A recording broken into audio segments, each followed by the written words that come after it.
मैं हरीश कपूर हाँ जी, मेरी मिसिज काउंसलर है वार्ड नंबर 41 चो।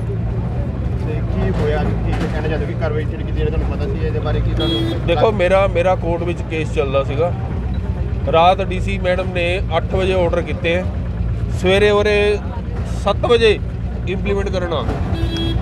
तुसी ये देखो मैनू टारगेट किया जा रहा है, जबकि मेरी कल्ले की दुकाना नहीं है उरे, मेरे नाल 50 दुकाना है इसी डेरा लैंड की। कारण की टारगेट किया जाए कि कारण भी ये PLC का काउंसलर है, महाराणी साहब का खास है। आम आदमी पार्टी इत्थों ही तो हारी सी इसी वार्ड चो, ताही तो टारगेट किया जा रहा है। इन्हों ये नहीं दिख रहा, मेरी दुकाना तो थोड़ी जी अगे इन्हों का जिला प्रधान तजिंदर मेहता 450 गज जगह दब के बैठा है। 2 लबोटरियां खोलियां भी उन्हें, 2 लबोटरियां। आम आदमी पार्टी का प्रधान तजिंदर मेहता 450 गज जगह दब के बैठा है। 2 लबोटरियां खोलियां भी हैं, रिहायश खोली भी है, उपर नाल बाड़ा खोलिया हुआ है। उन्होंने पूछो दिखावे रजिस्ट्री, दिखावे क्यों नहीं दिखाता रजिस्ट्री। ये मान साहब ने देखना है। अस तो मान साहब को रिक्वेस्ट करांगे भी तुहाडा भी जिला प्रधान हो बैठा है, एक और बुला के कागज़ पूछ लो, इस तू दिखाओ इनू कागज़। इन्हों का 49 नंबर वार्ड का MC राजेश गुप्ता 2 महीने तो उसकी दुकान ढाण के ऑर्डर आए हुए, 2 महीने तो जो खोखा रखा हुआ उन्हें रजिंद्रा हस्पताल के बाहर 2 महीने तो वो ऑर्डर ना हले भी इतने पे कारपोरेशन, क्योंकि इन्हों का काउंसलर है कोई कार्रवाई। इन्हों का अगों फिर तुरा फिरदा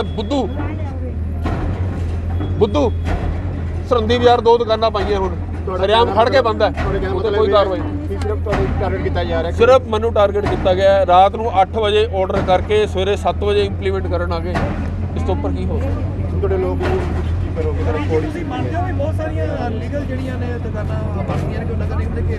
तुसी कारपोरेशन चो जाके पता करो, घट्टो घट्ट 500 बंदियां दे ढाण दे ऑर्डर आए पे हैं। 500 बंदियां दे ढाण दे ऑर्डर, किसी को नहीं उन्होंने टारगेट किया, सिर्फ हरीश कपूर चुप रहा सी। नगर निगम वालों कार्रवाई की गई है, जिहदे बारे डिटेल जानकारी दे दो थोड़ी। जी ਅਸੀਂ ਆਪਾਂ ਜਿਹੜੇ ਖੜੇ ਹਾਂ ਜਿਸ ਜਗ੍ਹਾ ਦੀ ਘਲੂੜੀ ਗੇਟ ਪਟਿਆਲਾ, ਇੱਥੇ ਜੀ ਡੇਰਾ ਤੁਲਸੀ ਰਾਮ ਦਾ ਜੀ ਹੈਗਾ ਸੀਗਾ। ਇੱਥੇ ਜਿਹੜੀ ਇਹਨਾਂ ਦੇ ਡੇਰੇ ਦੀ ਨਜਾਇਜ਼ ਉਸਾਰੀ ਕੀਤੀ ਗਈ ਹੈ ਜੀ। ਇਸ ਦੇ ਸੰਬੰਧ ਵਿੱਚ ਡੀ ਸਾਹਿਬ ਦੇ ਇਨਕਰੂਜਮੈਂਟ ਦੇ ਆਰਡਰ ਹੈਗੇ ਜੀ, ਰਿਮੂਵ ਕਰ ਰਹੇ ਹਾਂ। ਉਹਨਾਂ ਦੇ ਆਰਡਰਾਂ ਦੇ ਤਮੀਨ ਨਾਲ ਜਿਨ੍ਹਾਂ ਨੇ ਇਲੀਗਲ ਦੁਕਾਨਾਂ ਬਣਾਈਆਂ ਉਹਨਾਂ ਨੂੰ ਅਸੀਂ ਰਿਮੂਵ ਕਰ ਰਹੇ ਹਾਂ। ਸਰ ਮੇਅਰ ਦਾ ਕਹਿਣਾ ਹੈ ਕਿ ਨਗਰ ਨਿਗਮ ਦੇ ਮੇਅਰ ਖੁਦ ਬੈਠੇ ਸੀ, ਕਹਿੰਦੇ 156 ਪ੍ਰਾਪਰਟੀਆਂ ਜਿਹੜੀ ਡੇਰੇ ਜ਼ਮੀਨ ਥੋੜਾ ਜਿਹਾ ਤੁਹਾਨੂੰ 156 ਠੀਕ ਹੈ ਡੇਰੇ ਦੀ ਹੈ, ਉਹਨਾਂ ਦੇ ਦੱਸਣ ਮੁਤਾਬਕ ਹੈਗਾ। ਬਟ ਜਿਵੇਂ ਵੀ ਸਾਨੂੰ ਪ੍ਰਸ਼ਾਸਨ ਵੱਲੋਂ ਹਾਇਰ ਅਥਾਰਟੀਜ਼ ਦੇ ਆਰਡਰ ਸਾਨੂੰ ਪ੍ਰਾਪਤ ਹੁੰਦੇ ਜਾਣਗੇ, ਅਸੀਂ ਉਹਨਾਂ ਦੀ ਇੰਪਲੀਮੈਂਟੇਸ਼ਨ ਕਰਦੇ ਰਹਾਂਗੇ। ਸਰ ਲੋਕਾਂ ਦਾ ਇਲਜ਼ਾਮ ਹੈ ਵੀ ਅਗਲੀਆਂ ਦੀ ਸਾਰੀਆਂ ਦੁਕਾਨਾਂ ਮੰਦਿਰ ਦੀਆਂ ਹੀ ਨੇ ਤੇ